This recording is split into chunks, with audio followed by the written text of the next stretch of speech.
coming in from Kashmir.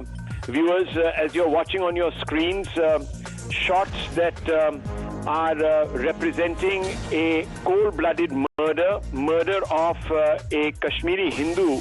Once again, a targeted killing in the valley. Once again, viewers, someone killed for their faith, and this particular person is Rahul Bhat. And this incident has taken place in Chadoora. And it has been carried out so far by unknown assailants. We've also got video coming of this. Viewer discretion is strongly advised. That's the lifeless body of Rahul Bhat, shot in cold blood, being taken into a makeshift ambulance there and to hospital. But he has lost his life in this devastating terror attack. Series now of attacks over the last 6 to 8 months against Kashmiri Hindus continue unabated in the valley, even as extremists and Islamists have threatened to purge the valley of Kashmiri Hindus that had started to settle there in some numbers, modest numbers, after the abrogation of Article 370. But this will certainly serve as a deterrent to anyone else who might be wanting to move across and settle in the valley there. So quite clearly, a dastardly strike on one particular community. Remember, viewers, all of this, of course, coming on the back of a movie called The Kashmir Files that has been built. Let me go straight across to Leshan Vani for more on this. Leshan, what can you tell us? Well, it's a straight attack at this Kashmiri Pandit who had come back to Kashmir Valley under a special scheme that the government had launched for the migrant Kashmiri Pandits. He was sitting in his office when they barged inside and opened fire at him. He has received multiple bullet wounds, following which he was removed to a hospital, from where he has been shifted to now Srinagar Hospital for a critical bullet wound treatment. Now, we have seen in the past as well that there has been a spike in the number of incidents, particularly targeting of Kashmiri Pandits and the migrant community, including Kashmiri Hindus. We also saw one such incident taking place in Budgam recently, and now that seems to have taken a spike because there have been numerous incidents in South Kashmir, and this will not be the first incident in Budgam actually, because there have been targeting again in Budgam district as well. So there are a couple of areas where these Kashmiri Pandits have resettled, have come back, and this attack again is something which is worrying the security agencies because there has been a spike in these attacks. There was a brief lull, but once again these attacks seem to have picked up because once this Kashmir file came out, we have seen that number of attacks. Conflicting reports coming in on the condition of Rahul Bhat. Is he alive? Has he survived this attack? Or has he deceased? Because some of the inputs seem to suggest that he may not have made it, but we can see him being rushed to hospital in what appears to be an ambulance. Is he still critical, or has he unfortunately lost his life in this attack? Well, police says that he is still critical, but is he's being treated at a hospital. That's why he was shifted from a local hospital in Chadoora district of Budgam. And we have Sushil Pandit joining us. Mr. Sushil Pandit, another shocking attack, and this was quite a daring attack as well. This was in the Tehsil office that the Kashmiri Hindu was shot at. Precisely. So all those appearances of normalcy, in order to lure people back to their homes and in order to reassure everyone that Kashmir has been sorted out, has gone with the wind. The problem is, so long as we keep ignoring the relentless jihad waged against India and the ability of jihadis to target people at will, helpless, defenseless, unarmed civilians at their workplaces, in government offices, targeted at will, it is not going to end. We refuse to acknowledge jihad. We refuse to acknowledge the genocide. We refuse to punish those who commit these crimes. Not one single murderer or rapist has been prosecuted and brought to book. And we pay attention only in managing headlines, staging events, doing photo ops, and trying to use some video clips or through WhatsApp to pass off Kashmir as peaceful and normal. This is the real truth of how normal and how peaceful Kashmir is. Because the jihadis send this message time and again that their capacity to strike and kill is intact. They choose their victims, their place, the timing at will. Okay, so any sense of normalcy? This was a clear message being given out, a larger message being given out. Mr. Sushil Pandit, thank you for joining us. Pradeep Bhakta, coming back to you, these are the biggest fears, that this is not an isolated attack on this particular man. This is in the government building.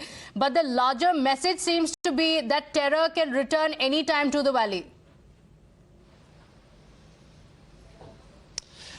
One thing is clear, they cannot see the footprints of Hindustanis and Hindus, and that's one of the reasons that they had been targeted. We saw them targeting them in the early 90s. They're doing it since last year. In the month of October also, many of the Kashmiri Hindus were targeted, non-locals were targeted. Again this year in the month of April, 5 non-locals and the Kashmiri Hindu was targeted in Shopian area. And few days back there was Lashkar-e-Islam had come out with a pamphlet in which they had said either you embrace Islam or you will be made to abandon their hearts and homes. Once again, you will have to leave Kashmir Valley because there is no space for you unless and until you embrace Islam. The similar kind of the posters that appeared in 90s also. Problem is that time also there are some political parties who were in a denial mode, and today also these political parties are in denial mode instead of blaming Pakistan and what Pak proxies and these terror-related elements are doing. So they try to shift blame on Kashmir File, the movie that has tried to highlight the truth, that has tried to build a narrative. And the narrative is that something that these political parties wanted to suppress for all these years. It will not be suppressed. Pradeep, stay on with us. We have Colonel V.S. Thapar also joining us. This is a very, very chilling reminder of the recent incidents that took place in the valley where Hindus were being targeted. In fact, SP Ved joining us over the phone line. Mr. Ved, another chilling reminder here as well, in the government office, a Kashmiri Hindu being shot at. See, this is another unfortunate tragedy, losing a human life, and the mere fact that these people, whatever little number they are left in the valley, under the Prime Minister's package, have been appointed in different government departments for the minorities and working there. Targeting them is so inhuman. I think this young man must be doing the service to the people of Kashmir Valley. And somebody from the Tehsildar must have leaked this out to the terrorists. So how did they come to know? And this is, I think we must go after these people who are targeting them. This is part of the same mindset who were responsible for genocide of Kashmiri Pandits in the early 90s. And I think we need to fight it out and protect such people from losing their lives. This is very, very unfortunate. Right. Thank you for joining us, Mr. Ved. Mr. Thapar also back on the phone line with us. Colonel, look at the details of the case. A Kashmiri Hindu who is a government employee shot at inside a government building in broad daylight. Yeah, I mean, it is very tragic. And we have been tolerating this all along. I mean, a series of killings of Hindus, that is targeted killing, that is a type of killing that is encouraged in a particular section of the society, and nothing is being done about it. I mean, you can't have in a state sponsored killings like this. You know, I mean, you shoot a man and you shoot a person who is a non-resident of, I mean, he is not a same religion as the rest of the people. They want to drive a particular lesson home, and that is where we have not been able to get control over the situation. Repeatedly, this kind of a thing is happening unless concrete action is taken so that they are not at the receiving end all the time. We will have these targeted killings going on because there is encouragement both from across the border, from the mullahs and other people, radicals, to kill the people of Hindu religion. Please understand that, and it must be put a stop to through firm action, not by just talking on the televisions and doing things like this, programs like this. No, I think after this is a sorry, sad, tragic, and it will be all over. So that is not the way. I mean, this has to be hit hard again. Right. Colonel Thapar, this comes at a time when it seemed like peace was returning to the valley. Does it seem now that no matter how much it seems like peace is returning, no matter how much it seems like things are changing in the valley, you know, people there have to always be on guard? Things are much better. There's no doubt about it. Things are much better than before. But, you know, one incident like this, it sends shock waves into others. How can you think of people coming in large numbers, Kashmiri Pandits who have been uprooted from there? How can you ever imagine that they will come back in an atmosphere like this, even if one person is targeted every now and then? They'll fight shy because obviously, I mean, does it take any great intelligence work to know that he is a Kashmiri Pandit, he is a non-resident who's come back to do his work over here, and he's a soft target. Therefore, protection is required for him. Therefore, what are we going to do? How are we going to respond when this kind of an incident happens? The same has been happening repeatedly. You recall that shopkeeper who was killed, a very popular shopkeeper, chemist. He was killed like this only. I mean, that is the kind of thing that is happening. And we just have a debate, we talk about it, and then, sorry, it was very sad, it happened, this, that, and all. So I think we have to take very concrete and very hard steps. The man has to be found, and he has to be taken to task for this dastardly action. But Colonel Thapar, look at how brazen this is. Picking soft targets, like you said, one incident at a time. Is that clear message being given out that one, peace will not return to the valley because you have to always be on guard, and second, fear continuing to rise in the valley? I mean, you see, you take it even in a place like Noida where we stay, an incident that occurs in your neighborhood or on the road, it puts some fear into you. And if it is repeatedly happening again and again, even in settled places like this, fear sets in. What about people? What about those people in the valley who are helpless?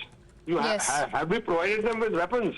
You can send him to the valley, but have you given him an arm to protect himself in such an exigency? I mean, we haven't. We've just put him there and asked him to fend for himself. Police can't be around him 24 hours of the day. Right. And even if they are there, they're killing a selected target. Hitting a selected target is no big job. I mean, it can be done anywhere. Where is the big problem? But message-wise, it sends a very wrong message. It tries to suggest... And that's the fear, that such kind of a fear will now grip the other Kashmiri Hindus. Colonel, thank you for joining us. Majid Hydari also on the phone line with us. Mr. Hydari, another senseless attack, another cold-blooded attack. This is in the government office, a government employee targeted for his faith again. Madam, this is not only senseless, this is terror strike, this is dastardly, all the way condemnable. But what is equally condemnable is failure on the part of security apparatus, essentially Jammu and Kashmir police. Because we have seen in the recent past, when Honorable Prime Minister was in Jammu, that day some mysterious blast took place in the same area. So this is all the way a security failure which needs to be reviewed by the Government of India. Because at the moment we are not only losing precious lives, our integrity is at stake, our sovereignty is at stake because of these terror strikes. And the government needs to be made accountable for such kind of negligence. Yes, it's a failure on the part of government. Okay, yes, stay on with me, Mr. Majid Hydari. In fact, we have GD Bakshi also joining us. Major General, what do you respond to that when Majid Hydari says that this is a security failure? Well, yes, to an extent, but the simple fact is that such lone wolf attacks are very difficult to predict and very difficult to stop before they occur. Of course, there can be a harsh response thereafter.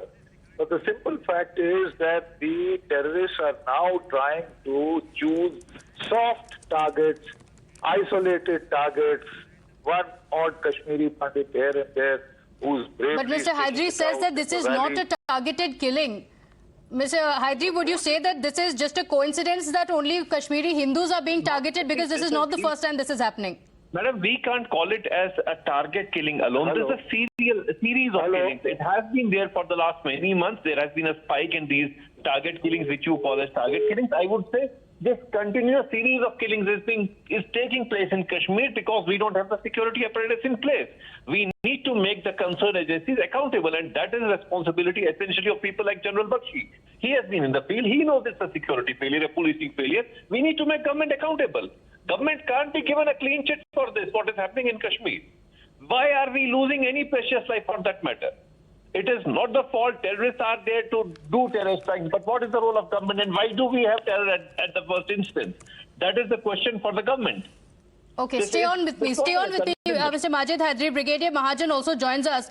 Brigadier Mahajan, what do you respond when there are people like Mr. Hydri who are saying that this is not a targeted killing? This is a killing that has taken place in Jammu and Kashmir, and this is only a security failure, nothing else. It like this. Today, the terrorism in Jammu and Kashmir at a low end, but they want to show their presence. So what they do is they go and hit the soft target. Government employees and such like people who possibly cannot be secured as well because they have to stay in public buildings, go to public places, mix up with public. It is quite easy to target them. So presently, the trend in Kashmir Valley seems to be targeting the soft targets like this. So therefore, I think, all that we can say is that we need to continue with our anti-terrorist operation based on actionable intelligence. And in this particular case, whoever has targeted Rahul, we need to investigate that matter and ensure that this terrorist or whoever has done it is eliminated in a short while. Only that action will really, ensure that this kind of a soft target killing is we can, Brigadier Mahajan, thank you. Just stay on with me. Look, Pratibha, we can try and soft pedal this entire issue. We can give it a larger cover of how, security has failed and lapsed. Of course, all that is true. But the fact that a person is being targeted for his faith cannot be ignored. Now, this is an endemic issue. This has become endemic to the psychology of some Islamists in Kashmir. This has been going on now in an unrelenting fashion for more than 3 decades. And the Kashmir Files, the movie that was made, depicted this. Now, this same genocide playbook is being applied because the whole idea is to drive out every living Hindu from the valley and turn it into a caliphate. That is what needs to be said. Everyone else is going to skirt the issue. The real issue is that there is nothing. And Majid Hydri will mislead all of India by suggesting that, these people who are targeting various people or the security forces are doing it because they're alienated. No, they're radicalized. There's no alienation there. They're fighting under the flag of the Lashkar-e-Toiba or the Jaish-e-Muhammad or some other Islamist group. They are fighting to establish the supremacy of a hardline Wahhabi Islam on the valley and purge it of its syncretic nature. Kashmiriyat lies dead. And the more people like Omar Abdullah, Mehbooba Mufti, soft pedal this, don't address it, they are empowering and emboldening these radicals. And that is what General Bakshi will tell you. And let me try and connect with him. General Bakshi, that is the real heart of this issue. Let's not dance around and let these Majid Hydris and others try to mislead us. This is hate. This is intolerance. Okay, I think we don't quite have him. But Pratibha, this really is the real nub of the issue. Until we don't stand up, until we don't face up to this, we are not going to be able to address the issue. Everyone talks about insaniyat. Is there no insaniyat when it comes to a Hindu life being taken? And I want to bring in General Bakshi. General Bakshi, there are people who are going to spin this as a security failure. Of course, all that might be true. But this is the resurrection of that mentality which drove out hundreds and thousands and lakhs of Kashmiri Hindus. This is the genocide playbook which is continuing. And let's call it what it is, genocide. Absolutely. You see, now they have kind of a perception that the Kashmiri Pandits will be resettled in the valley, and they should be, and I'm sure they will be. So they are trying to get back to their tactics again. They do not have the firepower of the 1990s, so they are sending one or two of these assassins with pistols which are supplied by somebody else, the assassination of a soft target, a lone individual, helpless, unguarded, undefended, unarmed. He is done. Fortunately, we hope he will survive. He has been injured, I believe, and taken to the hospital. But these are dastardly attacks designed to deter the Pandit community from coming back, from staging a return to their homeland. I think we should also get determined. First of all, the thing to do is to strike counter-terror in the hearts of the perpetrators of such targeted genocide, targeted ethnic cleansing. And isn't it a fact, General Saab, isn't it a fact, and correct me if I'm wrong, you're a man who has served in the valley, and you perhaps know this better, that Islamists have killed a large number of Muslims also. Any Muslim that wants to serve the Indian state, stand up for a secular vision, is also targeted. So General Bakshi, one of the greatest casualties of Islamist violence are also moderate Muslims. So let's look at what the issue is. This is radicalization. There is a bunch of individuals in the valley that spread this poison. Yasin Malik, who was feted by the Latvian media for years altogether, epitomized this Islamic mindset, this Islamist mindset. And he, let me tell you, this chap, this fellow, was not only being feted by this lobby, but he was actually also, and let's be very, very honest about it, this chap was also welcomed in the Prime Minister's offices. Both Atal Bihari Vajpayee and let me tell you, both Atal Bihari Vajpayee and I have to say this, Dr. Manmohan Singh invited these Islamists to hold talks with them in the name of Insaniyat. This is not Insaniyat. This is murder in the name of faith. Let's call it out.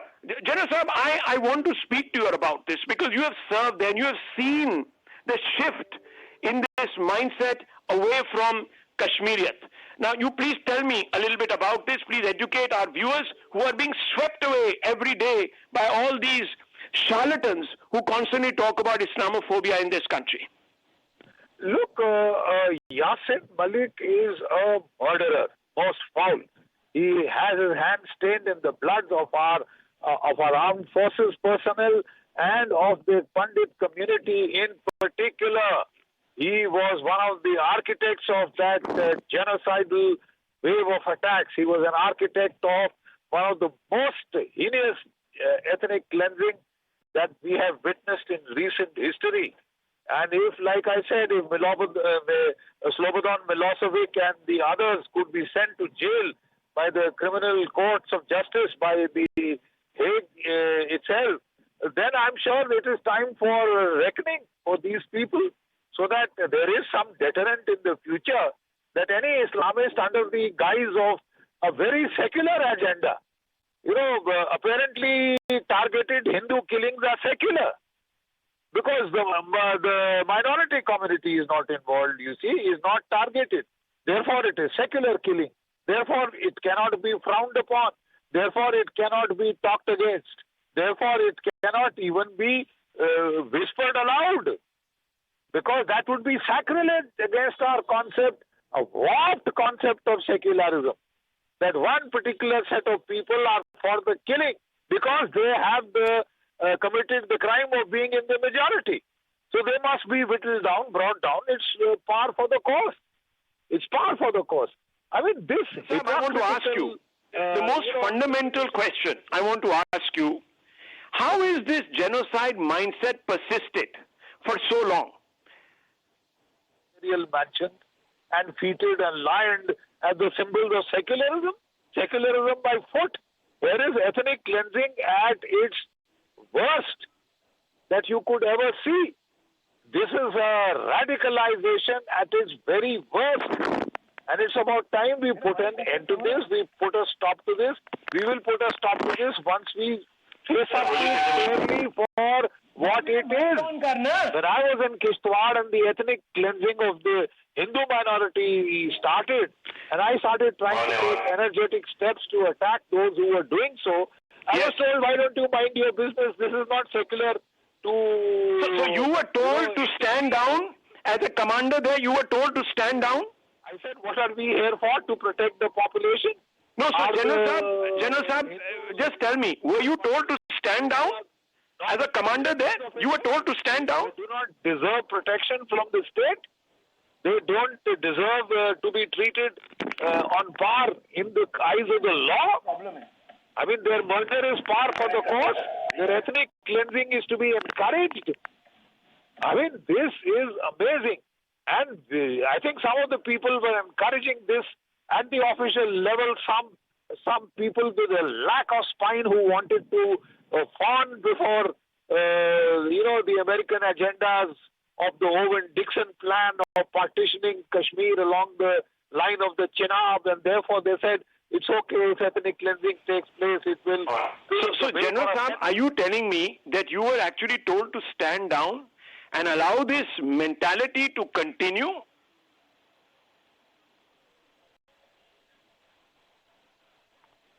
Hello.